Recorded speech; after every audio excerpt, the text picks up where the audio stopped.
So I'm hearing a lot of people talk about whether or not Maki will win in the Sendai colony. And I personally believe she would do wonderful in this colony. Let's just start here. She becomes a totally different fighter after the Zenin massacre. Once Maki lost all cursed energy and fully stepped into that Toji-like state, she stopped being a normal sorcerer matchup. She became a physical anomaly. In a colony like Sendai, where most of the major threats rely on reading cursed energy, reacting to cursed techniques, and overpowering opponents through just jujutsu output, Maki would break the rhythm of how those fights would go. She's the kind of character who makes a high-level sorcerer realize too late that they're preparing for the wrong type of enemy. And the biggest reason she would win is her speed and physical pressure.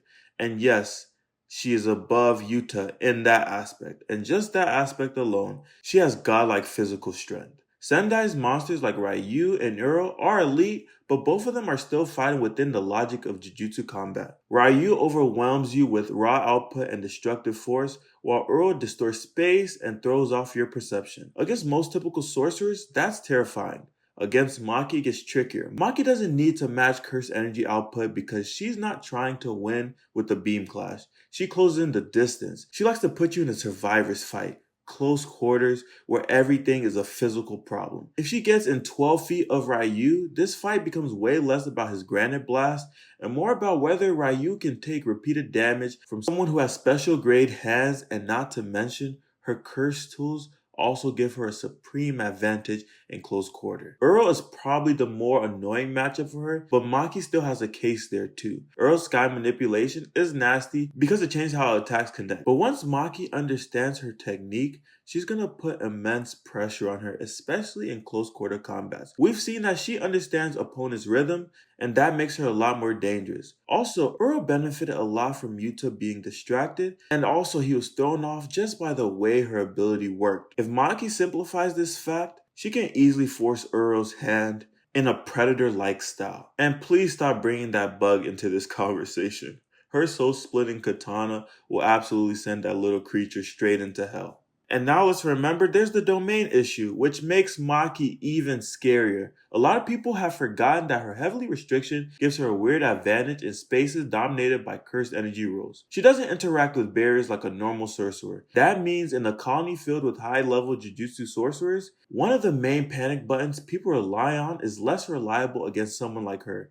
That alone makes her a nightmare. If your whole trump card is built around trapping someone in your cursed energy, Maki exists outside of those standard logics, which makes her a monster with less weaknesses. Then durability is another huge point in her favor. The Sendai colony is not just one battle, it's many battles. You're fighting multiple people, as you can see with Yuta. You're getting jumped circumstance by circumstance, dragged into extended changes, and forced to survive against multiple top tier players. Maki is built for this kind of war zone. Her endurance, her pain tolerance, and ability to keep function under extreme pressure are ridiculous. Just look at the massacre. She fought against a lot of heavy hitters all at once.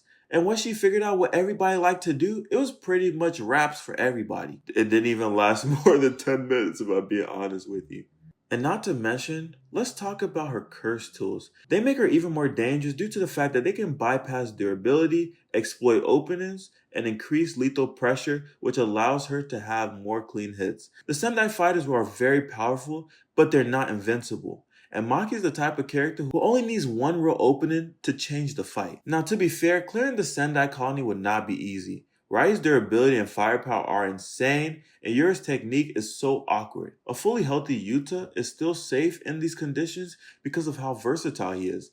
But saying Maki could also clear is not crazy. It makes sense because her toolkit is uniquely oppressive to that colony. She doesn't fight like a normal sorcerer. She lives outside of Jujutsu confines. And even though Yuta is the second strongest, it does not mean other fighters can't compete in the Sendai colony. Yes, outside of Gojo, he is the strongest, but you have to remember, fighting style makes fights. Just remember Toji versus Gojo. Toji didn't beat Gojo because he was a stronger fighter. His style made more sense, and it was much more unorthodox than what Gojo has ever fought in his life before. You gotta think about it. He outthought Gojo, something that has never been done, and he just knows how to find the weakness of the people he's going against so much better than someone like a Gojo who naturally overpowers people. So he never has to think about, how do I beat this fighter? What is the best way to go against this person? Because naturally, he is considered the strongest, similar to Yuta. Yuta knew he was stronger, he just had to figure it out. Maki knows she's going in the Sendai colony fighting under completely different circumstances, so she has to think about the way she approaches things a lot differently. She also has techniques that are pretty much one shot, one kill,